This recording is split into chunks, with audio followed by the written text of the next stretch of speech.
News नशा, आदत हर खबर की।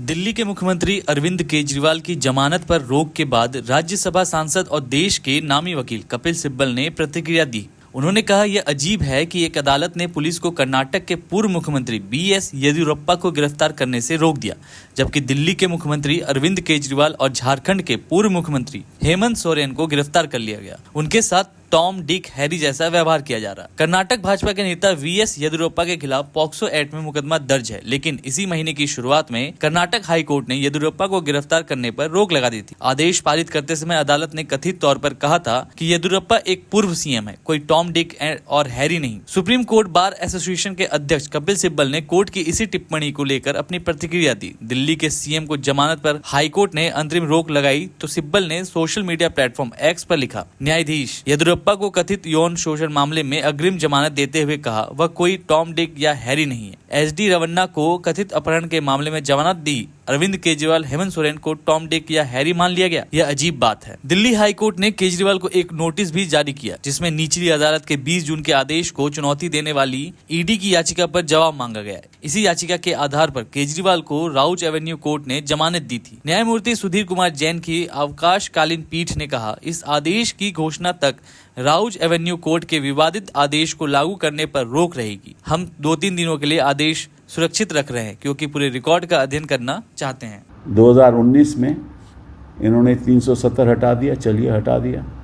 उसका नतीजा क्या हुआ? उसका क्या नतीजा हुआ मालूम है? आज के दिन क्या हो रहा है? अभी इलेक्शन किसने जीता? उमर अब्दुल्ला किससे हारे? और वहां नारे क्या लगे? आज़ादी के नारे लगे।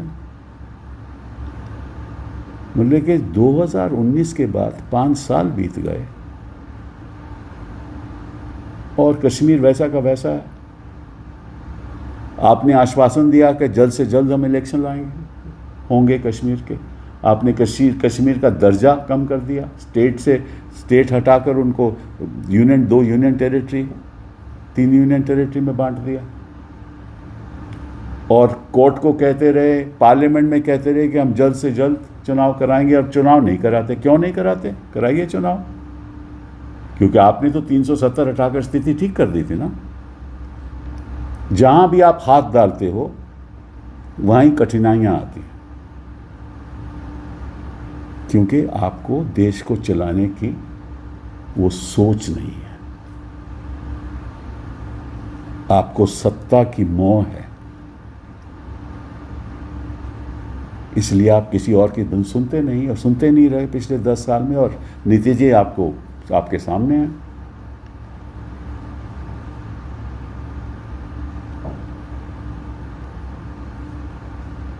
और मैं अपने चेयरमैन साहब जो हैं राज्यसभा, उनसे भी आग्रह करूंगा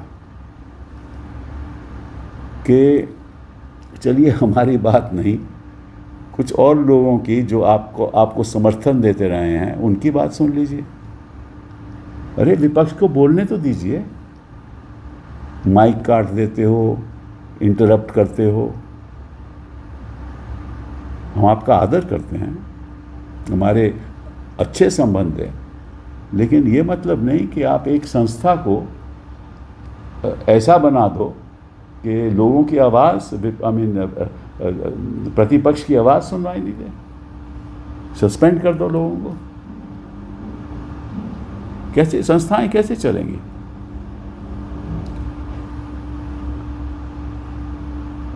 और जिस तरह की बातें हो रही थी चुनाव के मतलब कि आप ध्यान कर रहे हो, किस लिए ध्यान कर रहे हो आप? ध्यान करना, मैं जब अपने पूजा के कमरे में ध्यान करता हूं तो मैं इतने नहीं बताता कि भैया कैमरा ले आओ। किसको दिखाने के लिए? ध्यान होता है कि आप साधना कर रहे हो और प्रार्थना कर रहे हो, भगवान से कह रहे हो कि मुझे सद्बुद्धि दे, मैं सही रास्ते पे चल पाऊं।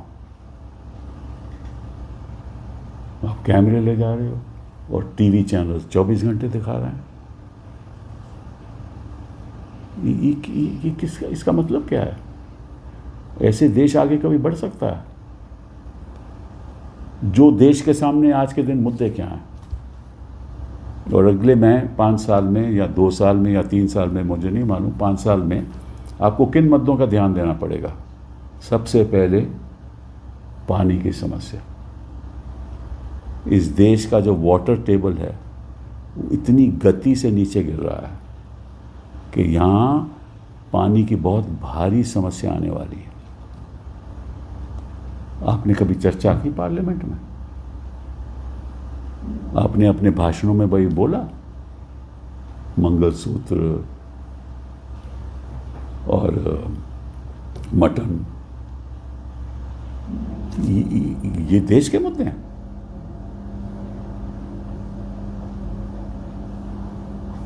क्लाइमेट चेंज, किस तरह से क्लाइमेट चेंज की वजह से कितना प्रभाव पड़ेगा हमारी कृषि के उद्योग पे। सीजन्स चेंज हो जाएंगे। जिस आधार पे हमारा किसान बोता है, अगर बारिश उसी समय मानसून के द्वारा नहीं आए और वो भी सीजन चेंज होगा तो बेचारा क्या करेगा? उसके बारे में कोई चर्चा नहीं। अलग अलग भाषाओं के बोलने वाले लोग हैं, उस पर आप विवाद डाल देते हो।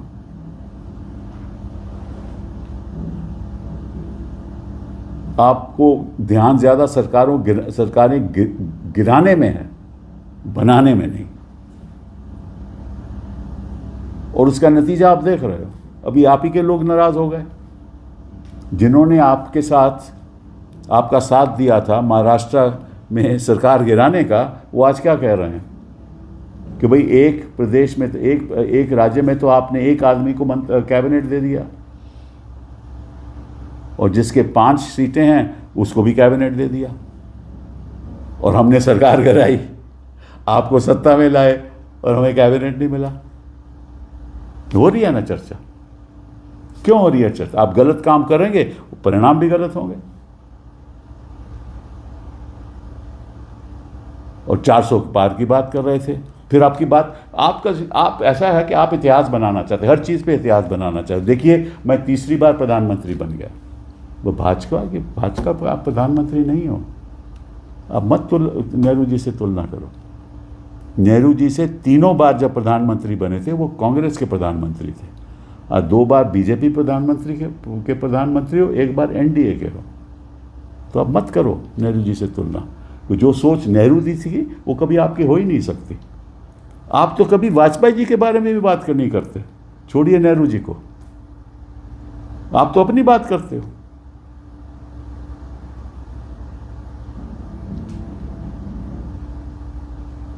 अपने मेरे, बाकी सब सौतेले।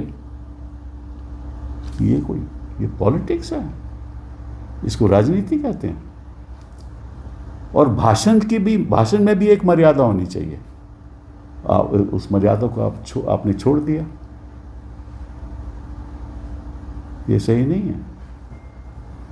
करोड़ों लोग की आकांक्षाएं हैं, खासतौर पे हमारी युवाओं की, महिलाओं की।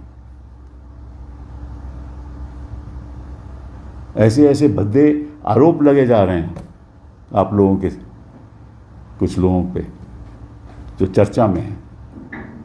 टीवी एंकर्स गाली दे रहे हैं जो भी चर्चा में है। और वही बात आप दोबारा टीवी एंकर जो खास तौर पे हैं, जो मेन स्ट्रीम चैनल है, वो दोबारा दोहरा रहे हैं। और ख़ास तौर पे मैं सीईसी को कहना चाहता हूँ कि जो आपने किया, इस चुनाव में जो आपने किया, उसका खमियाजा तो भुगतना पड़ेगा। कैसे भुगतोगे वो तो हम बताएंगे, ज़रा थोड़ा इंतज़ार कर लीजिए। ऐसे कैसे हो सकता है कि आप अपनी मन मर्जी करो? संविधान के मुताबिक आप तो एक कर्तव्य दिया गया है,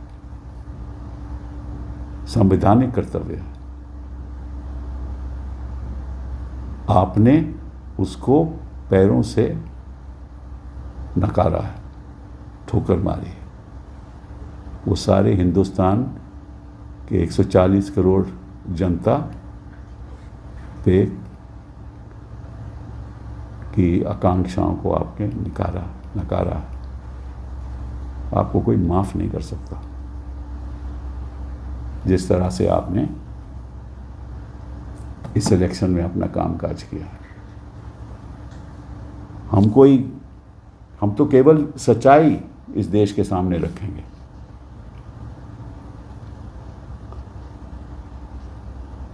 तो फिर से मैं मुबारकबाद देना चाहता हूं और चाहता हूं कि इस बार हमें देश को आगे बढ़ाना है, हमें किसी व्यक्ति को आगे नहीं बढ़ाना।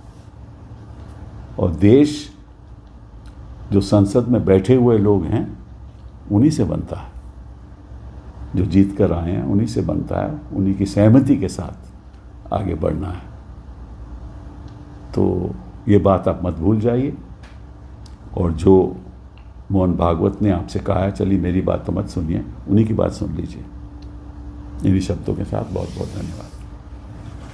और आप हमसे जुड़े रहने के लिए सब्सक्राइब करें YouTube पर, फॉलो करें Twitter पर और लाइक करें Facebook पर। और ज्यादा जानकारी के लिए आपको टाइप करना होगा सिर्फ न्यूज़ नशा।